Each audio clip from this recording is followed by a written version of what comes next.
You get mountains in your city, and everybody thinks they're special. Have their own time zone. Crazy. Odell reported to camp yesterday for the Browns and felt some love from all the fans who were excited about their team's new wide receiver. And after practice, he said that he finally feels at peace after the trade. Oh. I am very just excited to be here. Feel settled in my heart, my mind, my body, soul. I'm just settled into where I'm at, and I feel like I belong. The love is real and it's crazy.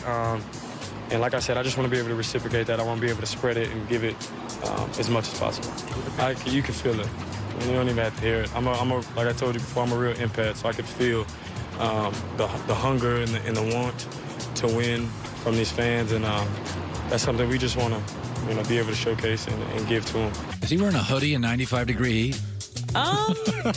Maybe he's got the sleeves cut off. I don't know. I can't do it in the humidity, that northeast heat and humidity. Camp was filled to capacity, over 3,000 people, so you were right about that. He was signing autographs and taking pictures, signed a onesie. There was even a story of a guy who moved from New York to Cleveland just to follow Odell. This 33-year-old Christopher Ortiz. He has a family of 4. Moved to Cleveland from New York to follow Odell Beckham. Listen, he's a rock star. He's a rock star, and it's great for the league. Yeah, and it's great for Cleveland. I mean, this is really good for Cleveland. This is fun. This is what people think I always love the bigger traditional powers. I do. I'd rather watch Michigan football than, Indiana football or Purdue football. But in professional sports, when you take a market that has been so beaten and you can give them hope. The Clippers, they just changed their franchise trajectory for 10 years. It's a really cool thing. Yeah, I mean, I don't have any sympathy for Cleveland because I'm from Pittsburgh, so they can lose forever as far as that goes. But professionally, I don't want any duds. I want every team to be at least in the conversation about making the playoffs or be interesting. Cleveland losing every single game in the season does absolutely nothing for me. I want to turn the TV on to be entertained. Right. They're very entertaining. And they're very entertaining, and they have potential, which is all the more meaningful. And this, like I said, this is great for the league that Odell has the impact that he does on fans, and he seems like he's happier now that he's at camp and he's out of LA and it's all about football again, and they can start building that culture that they're talking about.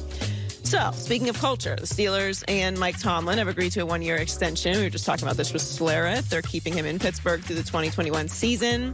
Tomlin was asked if anything worried him about the short-term deal, and here was his very Tomlin-like response. I love this. Nothing. I really don't think a lot about it, to be quite honest with you. I focus on the task at hand, and if you do that, contractual things take care of themselves.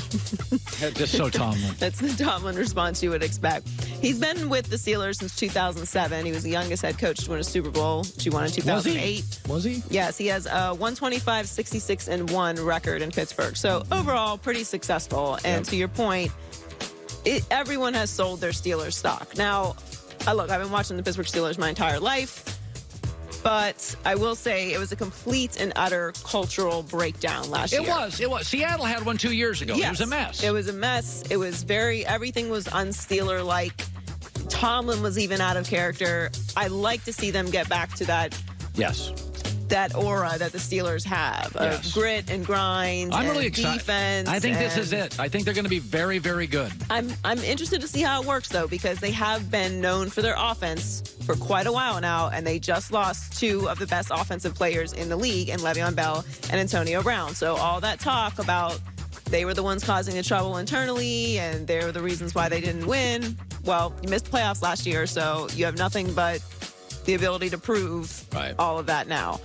Finally, it's camp time, so there's some holdouts. Melvin Gordon has not reported to Chargers camp. He's holding out for a new contract, and they've both exchanged proposals, him and the Chargers, but they've not gotten close to a deal. It's now being reported the holdout could extend into the regular season, and Gordon is willing to miss games to get this done. Not a terrible thing. He stays healthy. Chargers have depth at running back. It's not the world's worst thing for the Chargers or Melvin Gordon for him to get maybe 75 carries less. I mean, in the big picture, I want Melvin it's better for the Chargers. Melvin Gordon's just, unless he gets the contract he wants, obviously. Yeah, but I mean, if I get Melvin Gordon by week 5 on, I'm good. Well, that would be interesting if it lasts that long. Phillip Rivers was asked about his absence and how it's affecting the team, and he seems pretty confident in the rest of the team's running backs. Yeah, they're going to get a lot more work, and it certainly is a deep position for us, and those guys all love to play and work hard. So, like I said, I mean, we love Melvin, but we're going to go with what we got, and it's pretty dang good group. So to your point, that could work out in that he's going to get some rest because they are deep at running back, but I think he's going to get money. I think he's going to get money.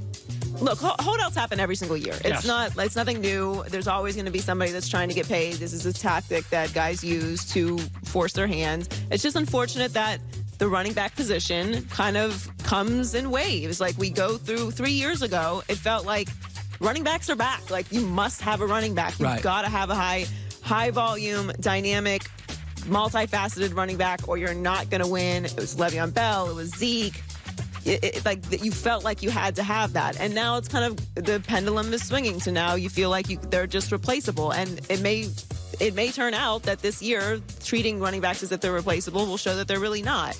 It's just kind of a pendulum swing with the NFL every couple years with running backs, and it just kind of you hope to catch it as a player when it's on the upside. Yeah, enjoy with the news. Well, that's the news. And thanks for stopping by. The Herd Live. One of my favorite segments, tomorrow's headlines today with Jason McIntyre. Matt Mosley, by the way, Cowboy Reporter, joins us next hour. Been telling you about M-Drive for a long time. M-Drive is a line that was created by a scientist named Gary in Arizona, who I know. And he was getting older, getting into his 50s, and he wanted to have the stamina and energy that he had in his 30s and 40s because his sons were very active, and he wanted to be an active dad. So he creates, this is what scientists do, a product line called M-Drive. Within that product line, there is Boost and Burn, M-Drive Boost and Burn, clinically tested ingredients that boost already healthy testosterone levels you have to help burn fat. Listen, it's harder to take weight off and keep it off over 45 years old because testosterone dips for all men. Walgreens, Rite Aid, Vitamin Shop have it. Or make it easier and go to mdriveformen.com and type in the code HERD, H-E-R-D, for 20% off your first M-Drive purchase. Age is tough. Don't let it define you. More stamina, more energy. M-Drive. mdriveformen.com, code HERD.